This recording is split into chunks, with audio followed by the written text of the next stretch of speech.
Welcome, everyone. Thank you for joining us today. I am Dr. Jeannie Hannon, the Director of Programs for A Time to Heal Cancer Foundation. I'm happy that you're taking time out of your Saturday to join us for today's session called Calm Down, Activities for Your Emotional Well-Being. I don't know about all of you, but I know that first of the year, I always need this kind of information. So I'm excited to introduce our speaker to you today. Jane Gundrum is a licensed mental health professional. She is a health practitioner at Nebraska Cancer Specialists. She provides emotional support to cancer patients and their families and facilitates support groups. Prior to this position, she served 15 years as a bereavement counselor for a local hospice organization. Additionally, as a former military wife for over 20 years, Jane had the opportunity to work in a wide variety of positions, serving people of all ages. In her spare time, she loves to play golf, read, quilt, and spend time with her family. She is a mother of three daughters and a proud grandmother of five, who are all under the age of 7. She's a busy woman. Please Agree. join me in welcoming Jane. Oh, thank you so much. And good morning, everyone. Thanks for having me here today. It really is an honor to be able to present some information that I hope people will find helpful. As a Nebraska cancer mental health provider, it's my job to provide emotional support to cancer patients as they're trying to cope with a serious illness. And when someone hears that C word for the first time, as I'm sure you all know, it feels like your life has been turned upside down. So if you can imagine your life looking like a jigsaw puzzle made up of lots of different pieces, family, friends, work, church, hobbies, exercise routines, etc., etc. Imagine somebody picking up your puzzle, your life, squishing all the pieces all together and throwing them up in the air.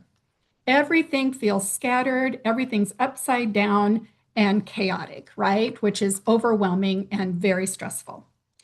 And because we're human, we like order to our lives. We like routine. We like to feel like we are in control. So we are desperately trying to put our puzzle back together, put it back to rights. The problem is they don't fit the same, right? We have to make room for this big, ugly, uninvited, unwelcome piece called cancer. And we're not quite sure how we're going to manage the doctor's appointments, the procedures, dealing with the side effects, the scans, more doctor's appointments, et cetera, et cetera. So, what we end up having to do is maybe shrink the other puzzle pieces in our life. We have less time for family, less time or energy for exercise. Maybe we've had to stop working because we're not feeling well enough to go, which creates financial stress. It's just overwhelming. I know you all know what I'm talking about because you have lived it, or perhaps you're in the middle of adjusting to all of this and trying to figure out how to put your life back together. Um, it just creates so much change in your life. And again, uninvited change, right? Most patients end up coming to me because they are feeling that sense of overwhelm, anxiety, and even depression. And they don't want to be burdens to their families. And so they'll come to me because they need just a safe place to learn how to identify those feelings, process them, and learn how to live with them, right? Release them. So, one of my responsibilities to my patients is to help them develop a healthy toolbox of coping skills. And we're going to explore some of that today. What better time, like Jeannie said, than the beginning of a new year after a busy, stressful holiday season to explore and consider maybe some new techniques that can bring that sense of calm or that sense of peace and help relieve the anxiety that cancer has burdened with. So, again, I like to stress the importance of having a large toolbox of coping skills to help ourselves manage that stress or anxiety. So, if you were going to build a house, you'd have to have more than just a hammer, right? You have to have hammer and saws and wrenches and screwdrivers and drills and all the things, all the tools that you need to build a house. Well, I think we need lots of different tools to manage our lives, right? Because what works one day might not work the next. What works for me might not work for you, and vice versa. But I think most people don't even recognize that the activities that they do organically are actually coping skills. And I like to point out that as long as you are not drinking, drugging, gambling, or overspending, you are probably already have a really healthy box of coping skills. So, Jeannie, if you would give us the next slide.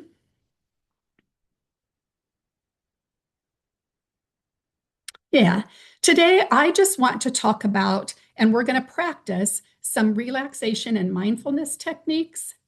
We're going to talk about the importance of mind body practices. I want to help identify maybe some creative sensory activities that you might want to experiment with, encourage some fun stress relieving activities that we kind of outgrow, and maybe stress the importance of connection and how the environment impacts our moods. I want to introduce the concept of flow theory. And lastly, I want to talk about worry. Okay, next slide. Relaxation. Oh, I'm going to wait for it. There we go. Relaxation and mindfulness. There are four main goals of these techniques. First, we want to achieve a state of calm by intentionally paying attention to the present moment. The key is without judgment, right? So many times we tell ourselves we should feel something or we shouldn't feel something, and we don't want to judge our feelings. We want to just be in that present moment. Two, we want to be able to reduce stress. We want to improve our emotional regulation, and we want to just enhance our overall sense of well being. So, in other words, mindfulness and relaxation just aim to help us notice our thoughts and feelings without getting swept away in them. There's no right or wrong way to feel. We just have to name them and claim them, as I like to say. Being able to process our feelings gives us just that greater sense of peace and awareness, which in turn boosts focus, self awareness, and resilience. Put simply, relaxation and mindfulness just helps calm our mind. So, some ways that you can calm anxiety naturally, is by practicing some very specific relaxation techniques. Deep breathing exercises, guided meditations, engaging in regular exercise. These are all ways to achieve this sense of calm. Okay, next slide. We're going to start with breathing techniques. By focusing on slow, deep breaths, you can calm your nervous system down. You can almost decrease your blood pressure, definitely decrease your stress with some good deep breathing techniques. And the thing I like about breathing techniques is you can use them anytime, anywhere. And they can be learned at any age. We have young children that learn how to do some deep breathing techniques to help with test anxiety. It helps improve their focus. I have patients who use deep breathing techniques to calm themselves when they're getting their treatments or waiting for scan results. Personally, I use deep breathing techniques when I'm driving. If I'm running late, I hate to be late, and the traffic is bad, I have to breathe through it to calm myself down. So again, there's many different types of breathing techniques that we're going to experiment with a couple of them, but we can use them anytime, anywhere. And it's just a really powerful tool, even though it sounds simple. So we're going to practice, and we'll go next slide. The first example is called box breathing. And with this simple technique, I want you to imagine going around the perimeter of a box as you inhale for 4, hold for 4, exhale for 4, hold for 4. While practicing, I want to encourage you to breathe in through your nose and exhale out through your mouth. And you can even close your eyes if you'd like. Remember, nobody can see you. You have your cameras turned off, so you don't have to feel silly practicing, but I want you to try it along with this video clip that will give us some guidance. Breathe in slowly. Hold your breath. Breathe out. Hold your breath. Okay, I know that went really, really fast. So Jeannie, if it's possible, you have to click outside of that Breathe in icon. slowly. Yep. Hold your breath. Breathe out. Hold your breath. Breathe in slowly. It might have gone to a YouTube a YouTube slide, and you might have to X out of the YouTube to get it to stop. Oh, maybe you got it. Okay, we'll just go to the next slide.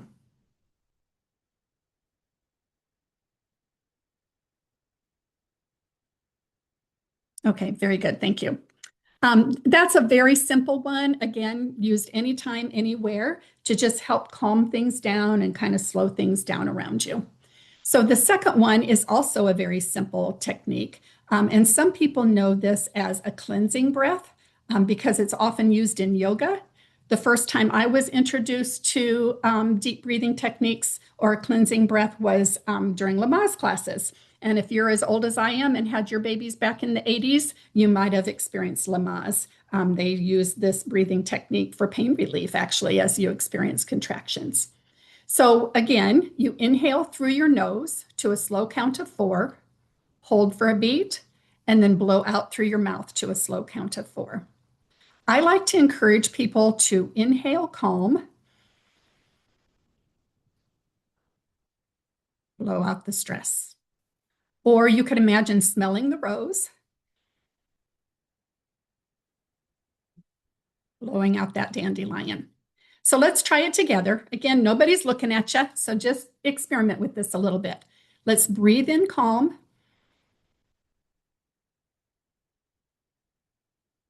Blow out the stress. Smell the rose.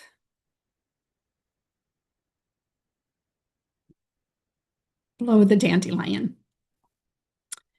Sometimes people use this technique when they're trying to fall asleep at night and their mind is going round and round in circles, and it gives them something to focus on as they're breathing and kind of doing the counting. And it kind of just helps calm things down, slow things down. So you might want to experiment at that time of the day also, if that would be helpful to you. Okay, let's move to the next slide.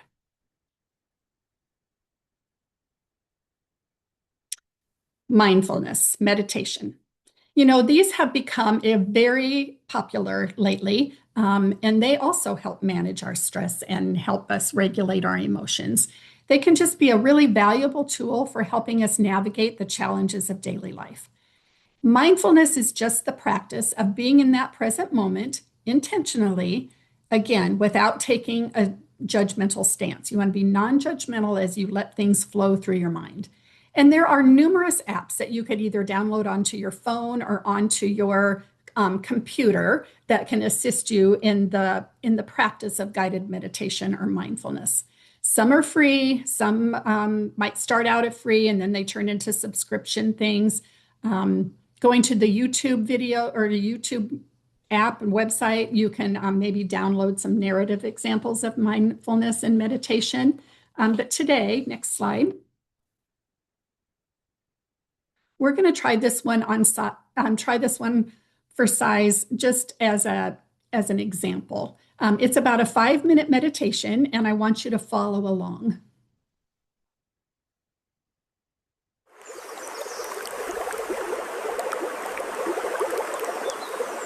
Welcome to your instant calm reset.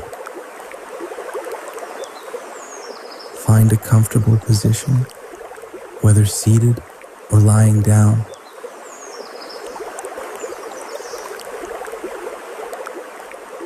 Gently close your eyes or soften your gaze.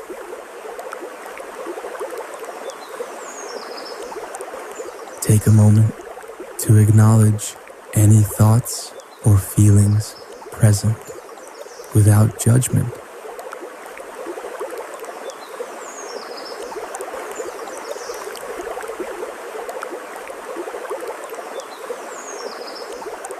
Now, bring your awareness to your breath.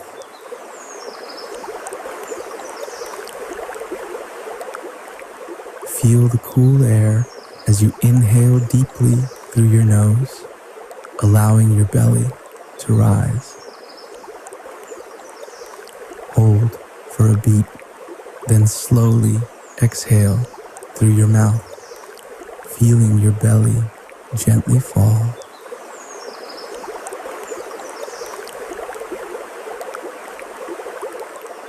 Inhale peace, exhale tension.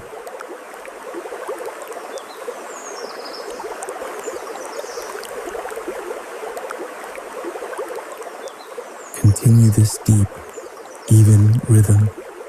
Notice the gentle expansion and contraction, the subtle rise and fall.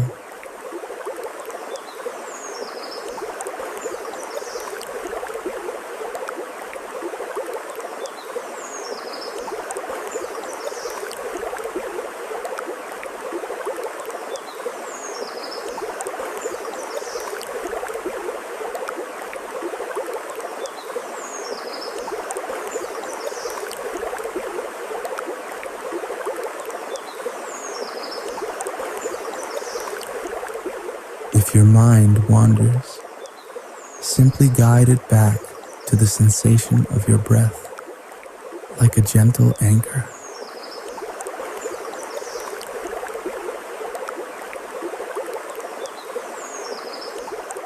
As you breathe, feel the points where your body connects with the surface beneath you.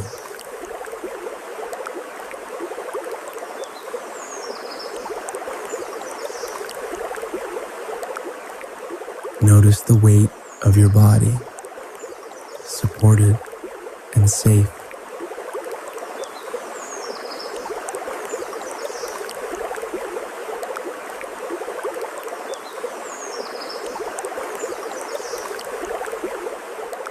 Allow any tension in your shoulders to soften.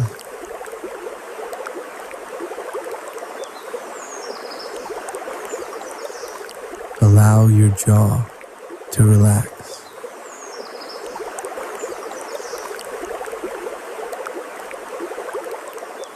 Soften your forehead. With each exhale, let that tension melt down and away.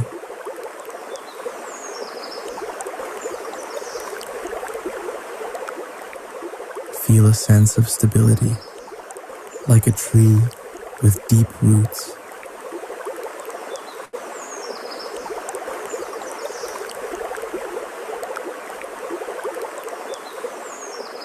Now, in your own time, begin to gently expand your awareness back to your surroundings.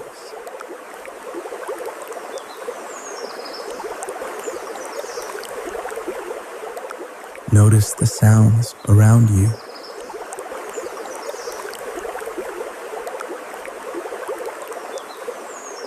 The air on your skin.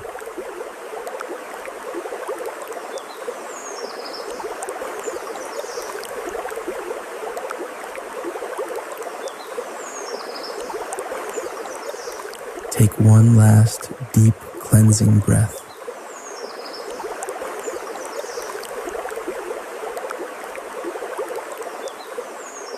Thank yourself for taking these precious few minutes to reset, and be kind to yourself.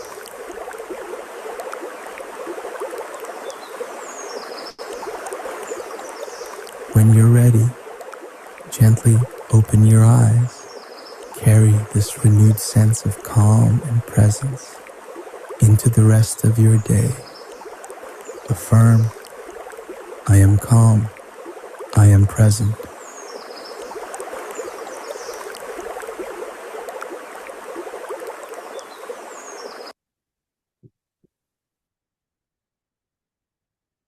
Okay. As you can see, I'm not very good with technology, and I did not know how to edit that last visual out, so I apologize for that. Let's move on to grounding. Grounding is another example of a mindfulness exercise. And grounding techniques are a tool that can be used in a variety of situations to help calm down your body and quiet your negative thoughts. And they can be especially helpful when experiencing really strong emotions like anger or anxiety. So one common grounding exercise refers to the popular 5-4-3-2-1 technique. It's an exercise that uses your five senses to manage stress and anxiety by focusing on the present. You start by naming 5 things that you can see, 4 things that you can touch, 3 things that you can hear, and 2 things that you can smell, and then 1 thing that you can taste. This method is designed to help interrupt any overwhelming thoughts just by redirecting your attention to some sensory details in your immediate environment. So picture yourself on a warm summer day sitting out on your deck doing this exercise. I think that just sounds peaceful just in and of itself, right? It just helps calm us down, calm down that nervous system, and it's used to help us stabilize ourselves. It helps practice being in the moment instead of worrying about all the what ifs, which, if you think about it, is the basic definition of anxiety, right? Worrying about those what ifs. Next slide.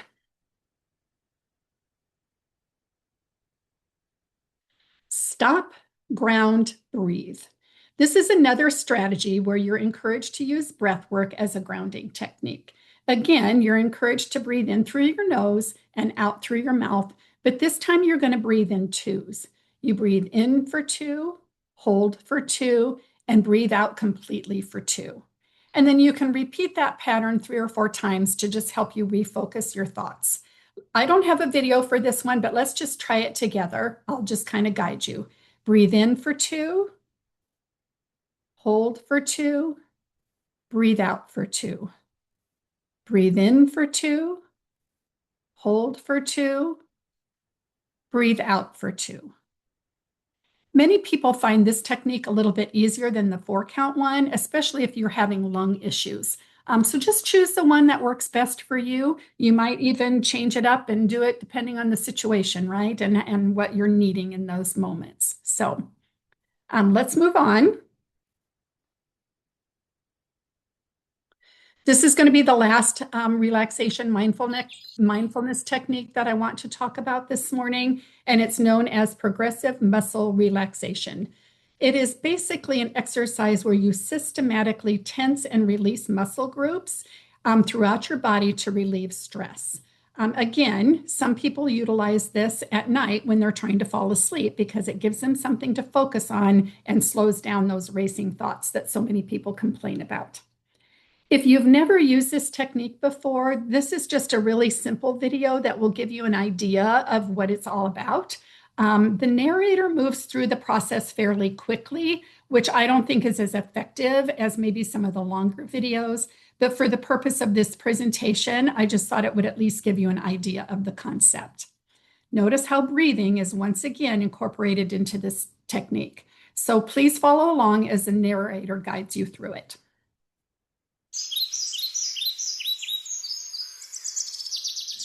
Hello, my name is Adam Rosen, and today I will guide you through a mindfulness meditation practice called progressive muscle relaxation.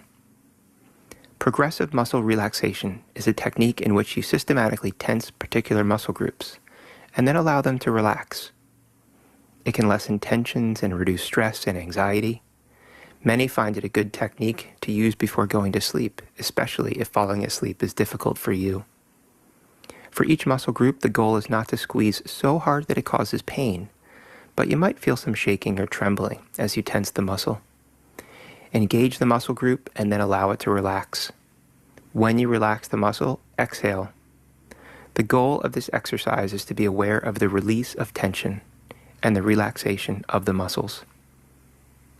Begin by getting comfortable. You may be sitting or lying down. Rest your arms gently in your lap or by your side. You can keep your eyes open or closed.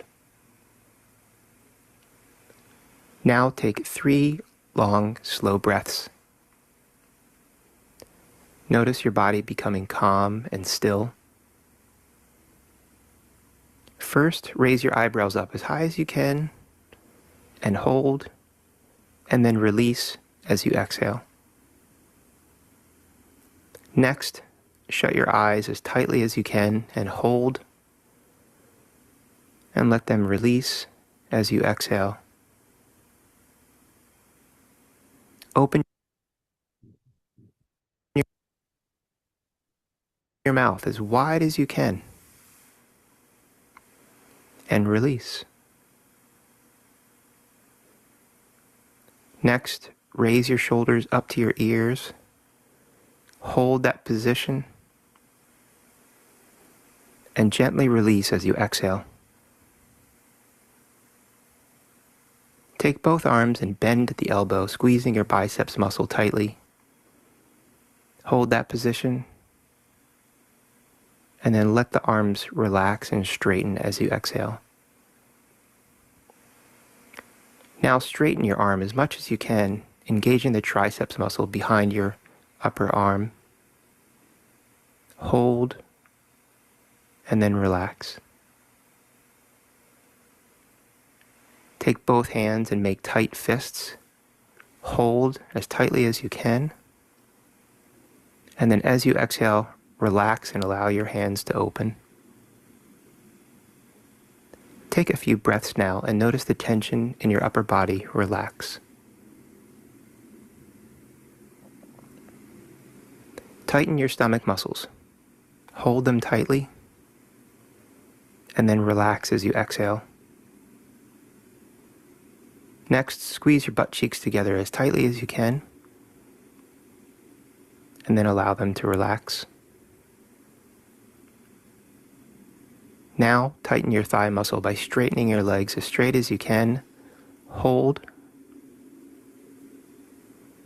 and then release. Now imagine trying to hold a coin between your legs and squeeze your legs together as tightly as you can. And then release as you exhale. Pull your feet and ankles up, toes up towards your nose. Hold as tightly as you can. And then relax as you breathe out. Lastly, point your toes and feet down, as if you're standing up on your tiptoes. Hold. And as you exhale, let them relax. Take 3 more slow, deep breaths.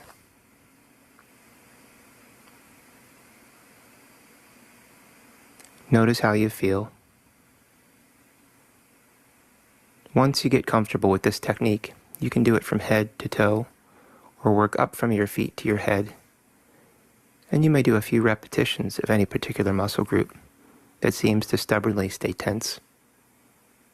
You can even shorten it, such as only doing the shoulders if you feel tension during the day. With practice, you might find that you can even relax a tight muscle by simply having the awareness of those muscles as you exhale.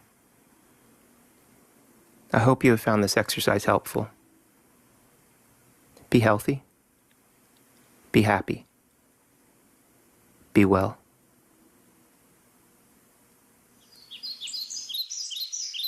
Well, a wonderful exercise. Again, doing it at night can be helpful to you, but really anytime during the day. I always carry all my stress in my shoulder blades, and I find myself just rolling my shoulder blades to be helpful for me. If you're going to search for a video, I would just encourage you to find a voice that is soothing to you.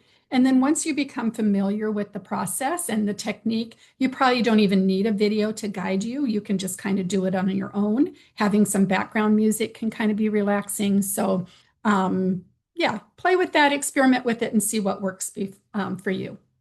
So before we move on, I'm just curious as to whether or not anyone would be willing to share a relaxation or mindfulness activity that they find helpful that perhaps we didn't talk about this morning. Any volunteers?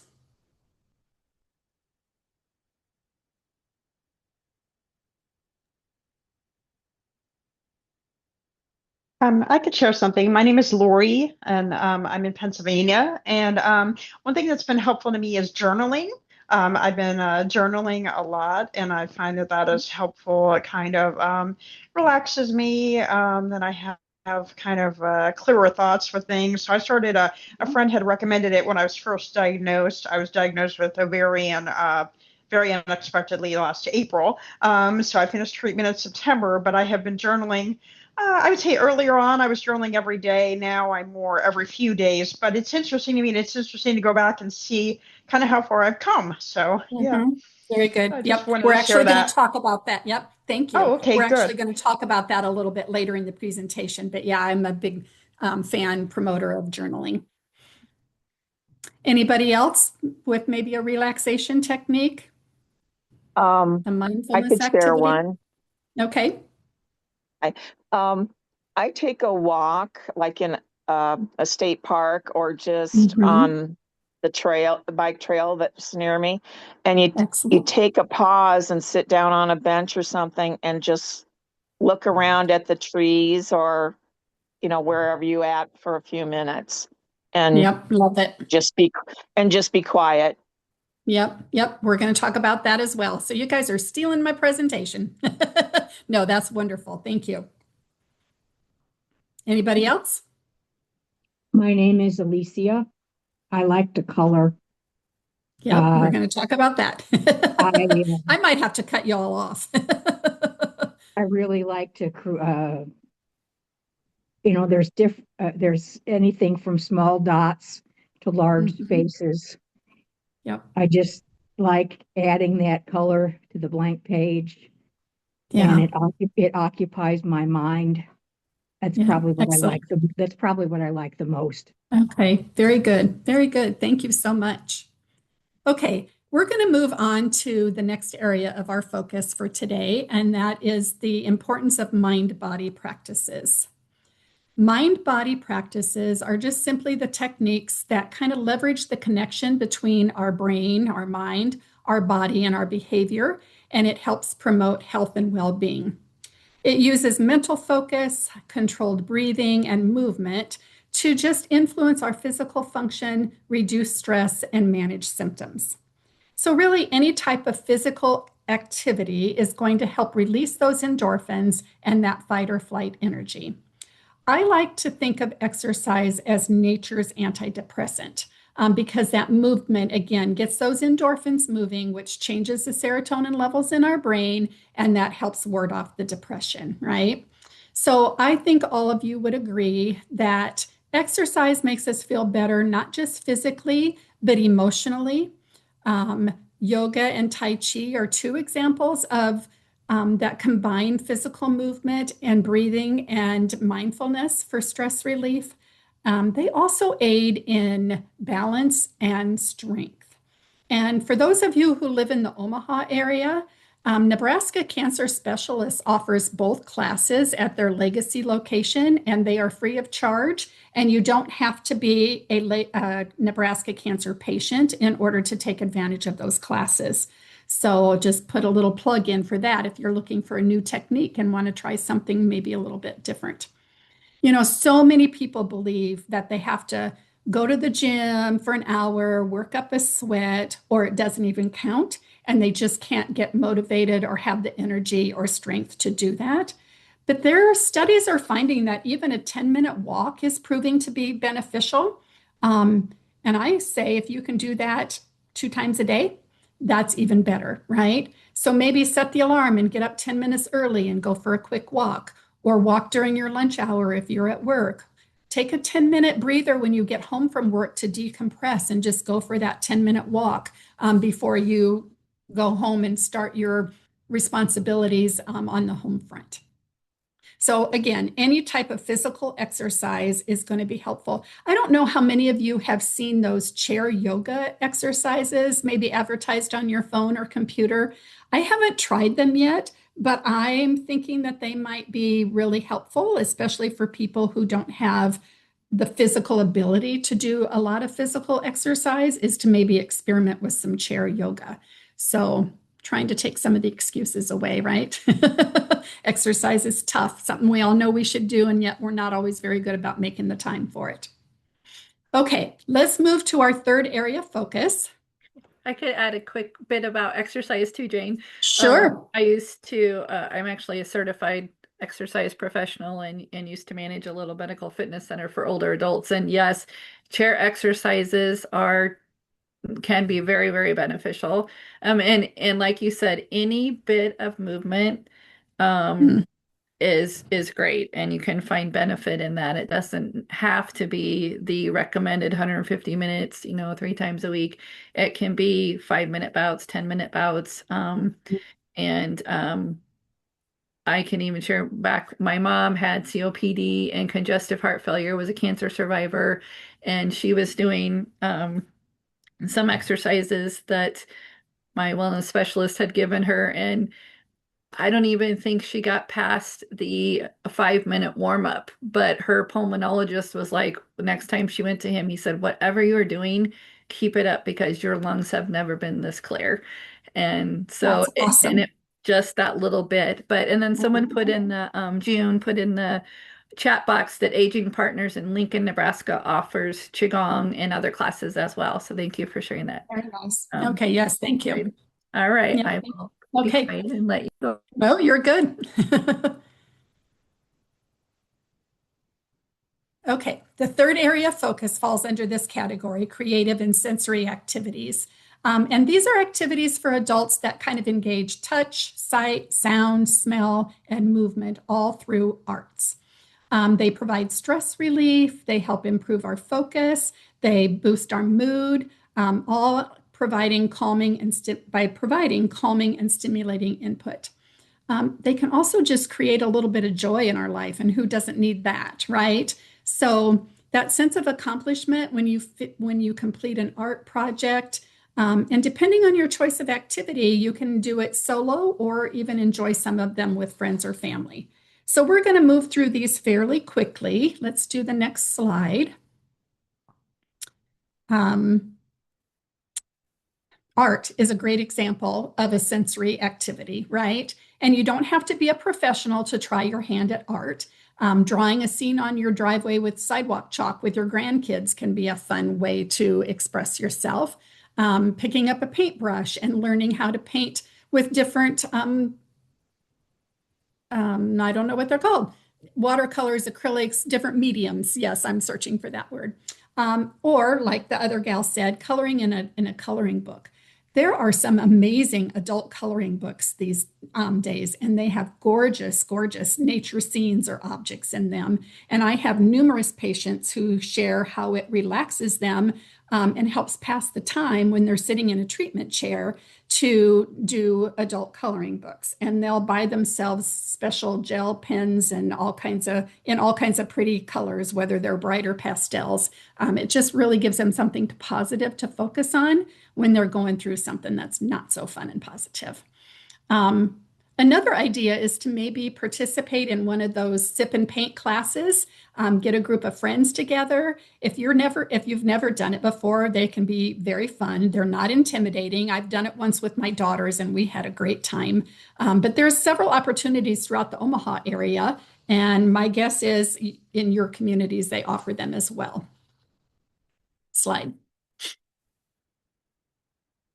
Okay, I don't know how many of you like to cook or bake, but for some people, that's a really calming activity, right? And there are many self-soothing skills involved with baking. Let's take bread, for example. You're using the sense of touch when you're kneading the dough, sight when you're watching that bread rise, smell when it's baking, and then you get the pleasure of tasting it when it's done, right? I don't think there's anything better than homemade warm bread. So maybe try some new recipes. Get lost in the kitchen. It can be a fun and many people find relaxing activity, and you get to reap the benefits of eating it afterwards. Slide. Listen to music. Music is a very powerful coping skill. You can play calming music or nature sounds to help soothe your mind, but it's also a really effective way of releasing feelings. I like to tell people that if you need to trigger tears, play some sad music. If you need to stomp your feet and get rid of some angry energy, find angry music and stomp around the house. If you need to elevate your mood, find some happy music and blast that, right? That's all very therapeutic and very calming. You know, the population that is best at using music as a coping skill, teenagers. They do it organically, right? And when I mention music as a coping skill, when I'm meeting with patients one-on-one, they're saying, oh, I listen to music all the time. I never thought of it that way, you know? So, which is kind of the purpose of this presentation, right? To maybe get you to think of some of these things in maybe a new light. Slide. So the use of aromatherapy, another tool that can really help calm our anxiety and reduce stress. We can use scents to stimulate our brain's emotional center via the olfactory nerves, and this has many benefits. It helps promote relaxation by reducing stress hormones, otherwise known as cortisol, lowering our heart rate and blood pressure, and boosting our mood. Some people find that aromatherapy helps improve their sleep because it triggers those calming neurotransmitters and interacts with brain receptors. So aromatherapy just offers a very accessible, low-risk complementary approach to reduce both immediate stress and anxiety. Some people tell me that putting a couple drops of lavender oil on their temples at night can help them sleep better. And my massage therapist, this was new to me, she suggested rubbing lavender scented lotion into the bottoms of my feet to help promote sleep. So that might be something that you can experiment with if you've never heard of that before. It just helps by easing muscle tension, agitation, just promotes an overall sense of peace, and it helps improve your mood. I don't know how many of you walked into somebody's house this Christmas and smelled those cinnamony scented things on the stove. You know what I'm talking about? Like if you're making a hot, what do they call it? Mold cider or whatever. Yeah, they're called simmer pots. Yes, yeah, exactly. So those can be helpful. Lavender and bergamot, citrus scents, chamomile, those are especially known for their calming properties. So you can light a candle, use those essential oils I mentioned, or even purchase cleaning supplies. I like to have lemon scented dishwashing liquid or lemon scented pledge. It's just nice. It's a clean smell, but it's a relaxing smell as well. So you can experiment with different scents if you choose to. Slide. Okay, here's my favorite. Taking a warm bath, right? I don't know that there's anything more calming and soothing than that. And you can double dip by lighting a candle or using scented oils or bubble bath, and just escape the stressors of life by soaking in the tub. And because I didn't know where else to put this, I just wanted to briefly mention that caffeine and alcohol can really increase anxiety and interfere with your sleep. So I want to encourage you to really limit your intake of those kinds of beverages. But I have a lot of people who say, yeah, I pour myself a glass of wine, soak in the tub, it helps me fall asleep easier, et cetera, et cetera. So just be careful about quantity. Okay, next slide. Yes, I was going to share too another caution too that Jacqueline shared was that some oils or essential oil smells are toxic to pets. So check into that before you choose which ones you want to use. So that's a great point, Jacqueline. That is, Thank you for sharing that. Great tip. Yep, thank you. Okay, so we've talked about how meditation, breathing, exercise, and creative sensory activities can all be effective ways to relieve stress. But activities that adults tend to reserve just for children are also wonderful ways to lift our spirits. Helps us live in the moment, helps calm ourselves. Play is not just essential for kiddos. It can be an important source of relaxation and stimulation for adults as well. Sometimes as we get older, we just think we're too busy or we're too set in our ways, and we just find it hard to get out of our comfort zones to find the time to engage in new fun activities. I'm telling you, grandchildren are the best way to get you back involved with play, right? But if you don't have grandchildren, you have to kind of give yourself permission to try some new things on and try some new puzzle pieces in your life. It is just essential to our emotional well-being. The theory, Maslow's hierarchy of needs, is a theory about human motivation. And he stated that even after our most basic survival needs are met, food, water, shelter, our needs do revolve around personal growth. So I just want to encourage you to expand your leisure activities and help meet your basic needs, right? It's science. So these are not only calming activities, but they just kind of help you escape life stressors and increase your happiness. Improving brain function, expanding creativity, preventing memory loss, decreasing depression, strengthening our relationships with others. Those are all wonderful side effects of engaging in play. They also help build your self-confidence and feelings of accomplishment. Whether you're completing an art project or winning a friendly game of Uno, it triggers that release of endorphins that we talked about earlier and leads to an overall sense of well-being. So give yourself permission and take time to play. Slide. It can be playing games, right? Group games promotes laughter, promotes togetherness. I know a lot of people do it at Christmas time when families are gathering and they're game playing families, whether it's card games or dice games or whatever. And if you're not with others, you can download games on your phone. You can play virtual games on your iPad. So yeah, I love playing solitaire and the Sudoku puzzles and the crossword puzzles, all of those things on my phone. I think they're good for my brain. So that's my excuse and I'm sticking to it. So, okay, let's do the next slide and talk about completing a puzzle. When we engage in play that we did as a child, I don't know about you, but every Christmas, my mom would buy us a big jigsaw puzzle and we would spread it out on actually a piece of plywood because my dad was a carpenter and he always had plywood in the garage. And we would all gather around this puzzle and work on it together. I had siblings and I'm going to confess here, I would always take one piece and hide it so that I always had the pleasure of putting the last piece in the puzzle. I'm not letting my siblings know that though. Anyway, it just brings back those feel-good emotions and helps us to engage our minds. There's a lot of mental work that goes with putting a puzzle together, right? And it just reminds us of those carefree times. So go get a huge puzzle, spread it on the table, and just have at it. Slide. Here's another one of my favorites, reading a book.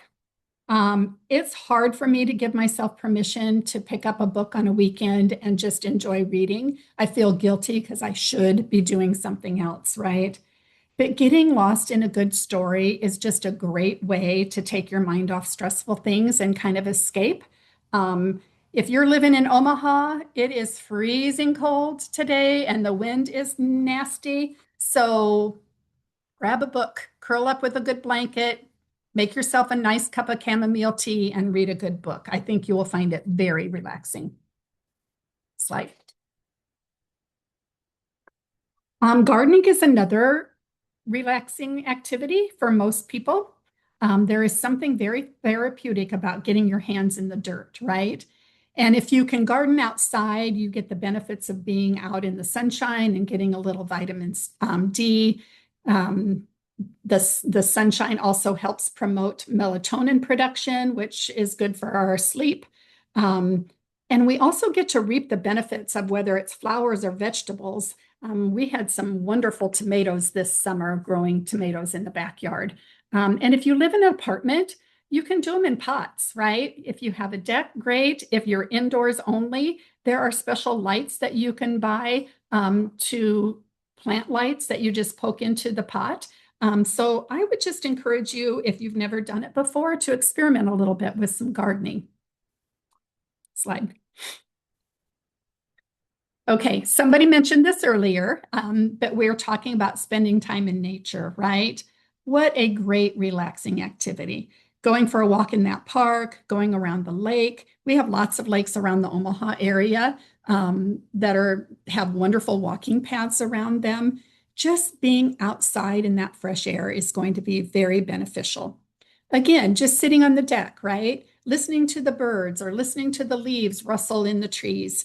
That can be very relaxing. And I know it's winter and it's a lot more challenging to be able to enjoy the outdoors.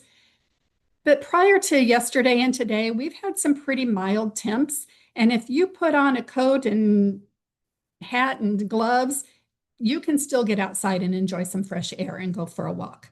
Look out the window. Even that can be beneficial. Drink a cup of tea and let your mind relax as you maybe watch the squirrels playing around in the backyard. Those are just a few ideas for stress relieving activities, but really, whatever interests you is what you should try, right? Give yourself permission. Taking a little time for self-care is always important, especially when our lives are busy or we're going through difficult times, which I would argue is probably the best time for self-care, right? Is when we're going through something stressful. Okay, next. Let's not forget about the importance of spending time with others, connecting with friends, family, peers. You know, sometimes people are in a situation where they don't have the option to meet face to face, but you can use video chats. You know, we have wonderful technology available to us now that we didn't used to have. And so there are some people that either health-wise are immunocompromised and have to be careful about exposing themselves to too many people. But I think there are options to overcome that if you're lonely. Social connectedness with people is experiencing the same. I'm going to start over. Social connectedness with people experiencing the same difficulties can be especially helpful. Hence the value of support groups, right? When you meet other cancer patients and you can talk about your journey and share the feelings that go along with that, they are the ones that get it the best. And then you're not a burden to your friends and family, which everybody is always super concerned about. So if you have not joined a support group, I would encourage you to Google resources in your area and maybe try that on for size. If you're talking one-on-one to a friend, just make sure that it's somebody that's going to be able to listen without judging your feelings, somebody that's not going to fuel your anxiety. We also have a lot of people in our lives that provide what I call toxic positivity. I don't know how many of you have experienced that, oh, you're so strong, you can do it, rah, rah, rah, right? When we really just need somebody to say, yeah, this is hard. This really sucks. I'm so sorry you're going through it. It's okay to be angry. I would be angry too. You know, whatever it is, we need that validation. So choose your friends wisely or let people know what you need. If they are your cheerleader and you just need them to listen, ask for what you need. They think they're doing you a favor. They don't mean to be making it harder and giving you too much. They just want to try their hardest to give you encouragement, even when you're not finding it encouraging, and you just need to maybe educate them a little bit. Okay, and I think we all know the value of pet therapy, right? A little pet therapy can go a long way. That unconditional love that pets provide is just invaluable. Plus, they can give you an excuse or a reason to get out of bed in the morning and go for that walk.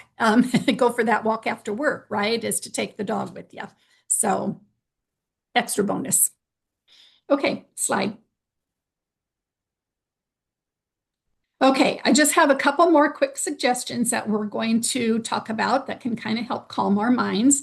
And this was mentioned earlier by one of our participants, is the value of journaling. You know, writing helps us organize our thoughts and feelings by getting them on paper and off of our brains, right?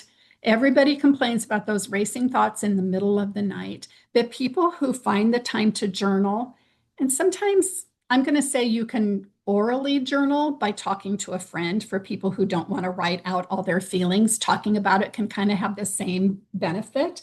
But the idea is to find a confidential place to share your feelings, process your thoughts and feelings without judgment. When you're journaling, you don't have to worry about grammar, punctuation, spelling, handwriting. This is a tool just for you. And if you've never done it before and find it difficult to start a journal, journal in the form of a letter, whether it's to a loved one or to God. Sometimes that's an easy place to get started. There are guided journals that you can purchase, and they will have like an open-ended sentence across the top to kind of get you going. But typically, once you put pen to paper and start, it just kind of flows out of you and people are caught by surprise.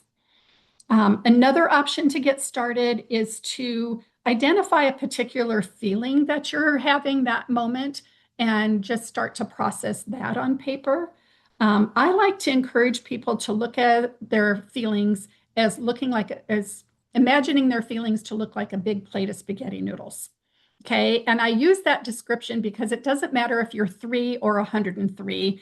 Everybody can picture what a plate of spaghetti noodles looks like in front of them, right? They're all tangled up, sometimes a little knotted, can't really tell where one begins or where it ends. If every noodle on your plate represented a different emotion that you might experience as you go through your cancer journey, you can visualize how overwhelming they can be, how confusing they are. And it's important to take the time to kind of pull those imaginary noodles out one at a time and kind of name and claim what they represent. I think the confusing part is we can sometimes feel all these things all at once, right?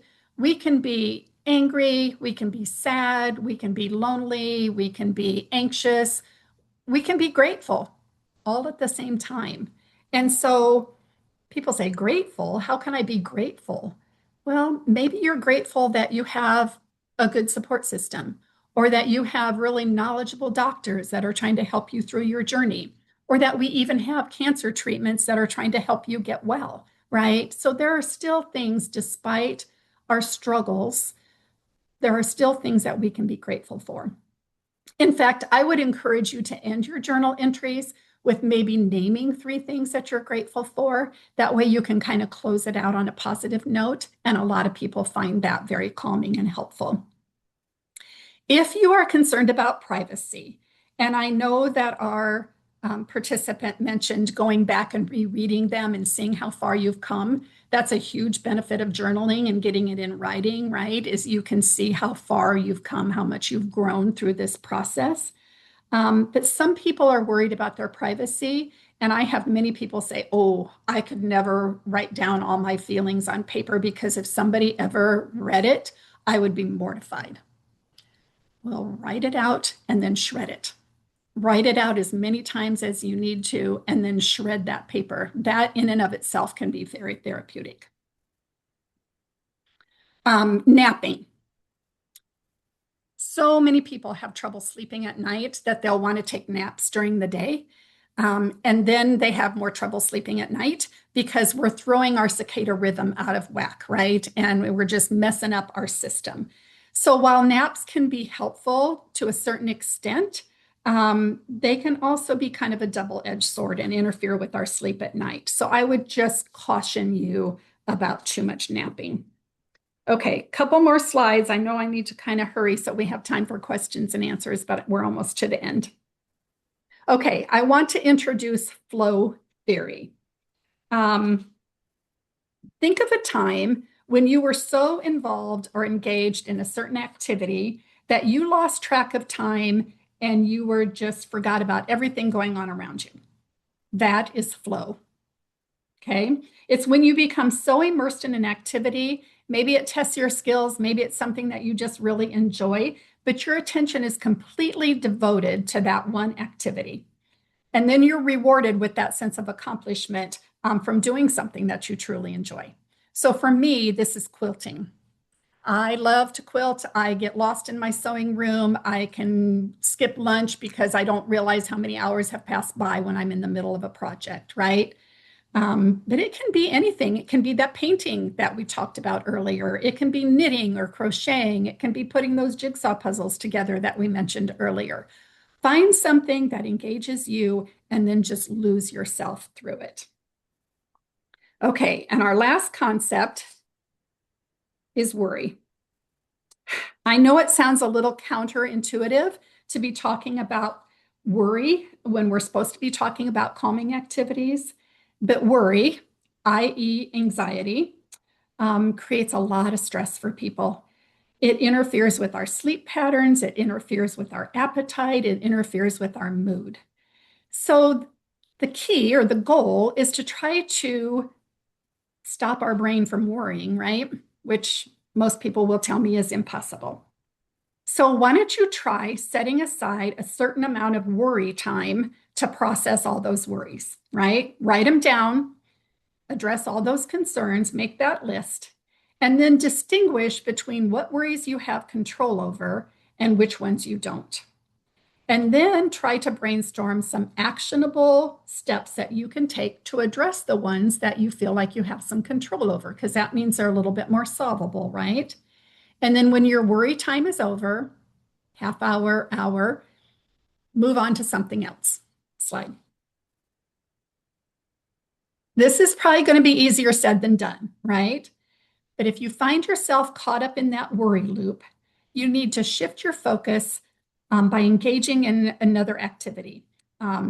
Go for that walk, do some chair yoga, call a friend, listen to the music like we talked about, color in your coloring book, do some cleaning, whatever it is. You could even change locations. You could go to the park or go meet a friend at a coffee shop to help clear your head. And if worry still keeps coming back, just tell yourself, okay, I'm not going to deal with this now. I'll put it on the list for tomorrow, but time limit it, right? That way your whole day is not spent worrying and being stressed out. It doesn't do anything for you, and half the time the worries that we're concerned about never even really happen. We worry about the what ifs that might not ever occur, so we've wasted a lot of energy, right? So I'm just going to leave you on this note. Worry is like a rocking chair. It gives you something to do, but it doesn't get you anywhere. Okay, so what questions or comments do you have?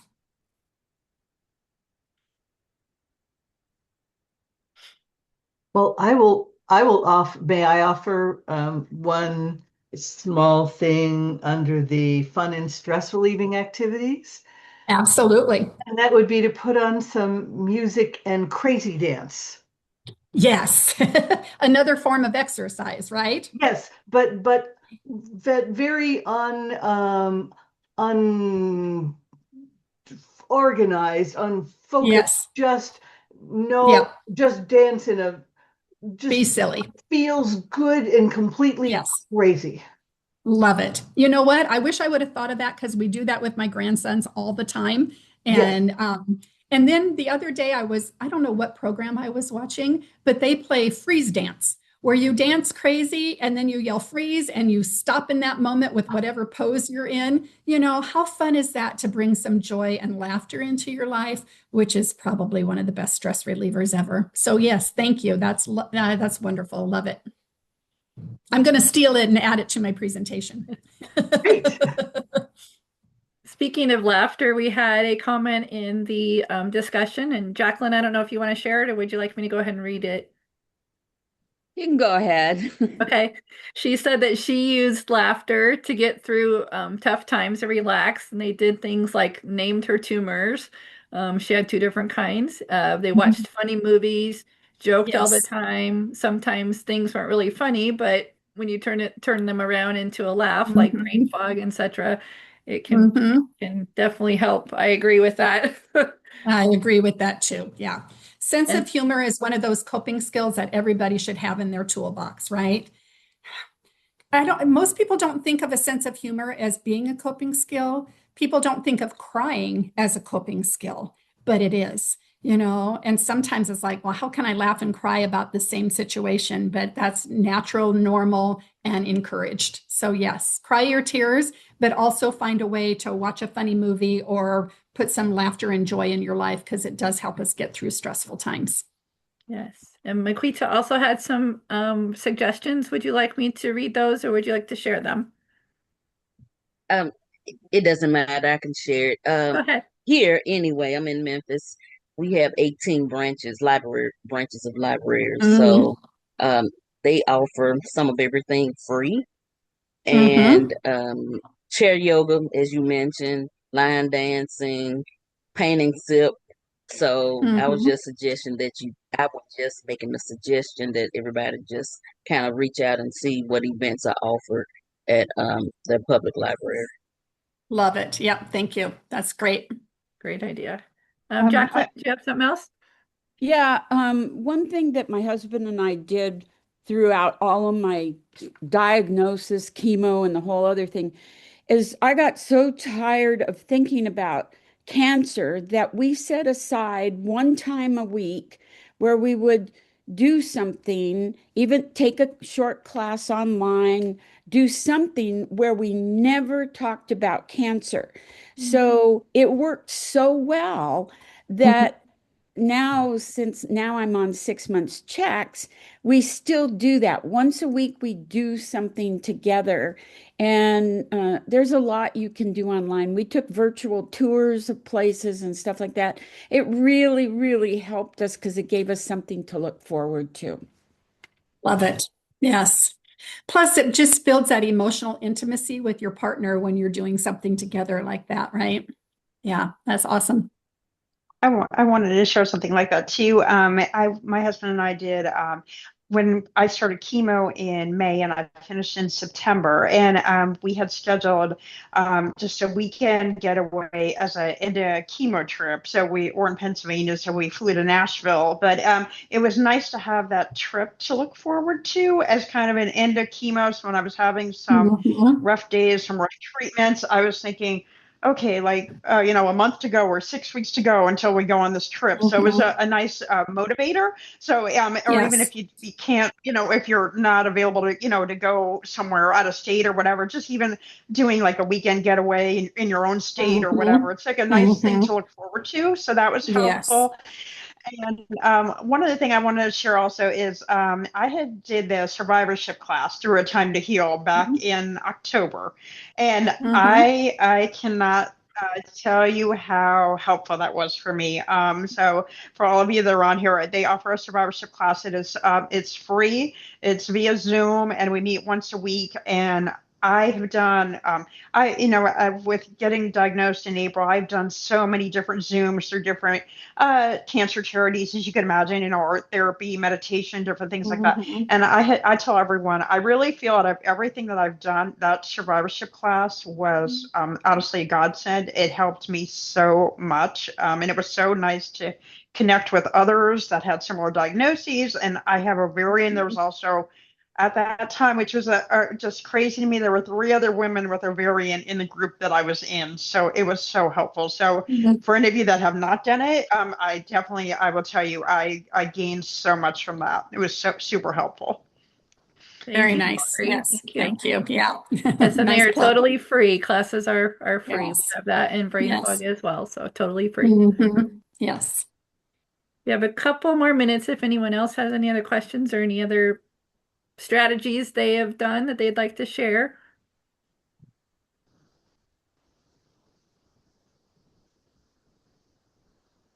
Okay, well, I want to thank Jane, but please don't sign off yet. I'm just going to stop the recording and then give a couple announcements.